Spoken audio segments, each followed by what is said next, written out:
প্রত্যেককে জয় যিশু প্রভুর শান্তি আপনাদের সহবর্তী হোক। প্রথম বাণীতে যীশুখ্রিস্ট বলেছিলেন যে পিতা ইহাদিগকে ক্ষমা করো, ইহারা কি করছে জানে না। কিন্তু এই বাণী থেকে আমরা আমাদের বাস্তবিক জীবনে কি শিখতে পারি বা কিভাবে কাজে লাগাতে পারি? যীশুখ্রিস্টের এই বাণীটি ক্ষমার বাণী নামে পরিচিত।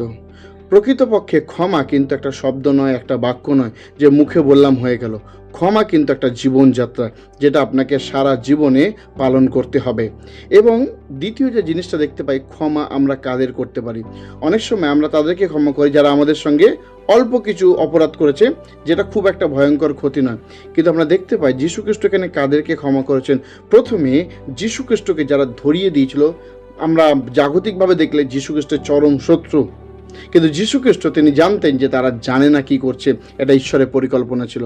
এই জন্য আমাদেরও মনে রাখা উচিত যে অনেক সময় যে খারাপ শত্রু আমাদের জীবনে কাজ করে, সেটা ঈশ্বর অ্যালাউ করেন বলেই হয়। সেই জন্য তাদেরকে আমাদের ক্ষমা করে দেওয়া উচিত, আমাদের চরম শত্রুদেরকেও। দ্বিতীয়, যিশু কাদের ক্ষমা করেছিলেন? যারা যিশুকে নিয়ে উপহাস করছিল। আজকে আপনাকে নিয়ে উপহাস করবে, তাদেরকে ক্ষমা করুন। যিশু কাদেরকে ক্ষমা করেছিল? যারা যিশুকে ব্রেক মেরেছিল। অনেক সময় যারা আপনাকে ফিজিক্যালিভাবে, মেন্টালিভাবে আঘাত করবেন, তাদেরকেও ক্ষমা করে দিন। যীশুখ্রিস্ট আরও কাদের ক্ষমা করেছিলেন? তার প্রিয়জনদের, যারা তার সঙ্গে ছিল কিন্তু তারা যিশুকে ছেড়ে চলে গেছিল। তারা বলেছিল অনেকে যিশুকে ক্রুশে দাও। যিশু তাদেরকেও ক্ষমা করেছিলেন। তাই সবাইকে ক্ষমা করুন।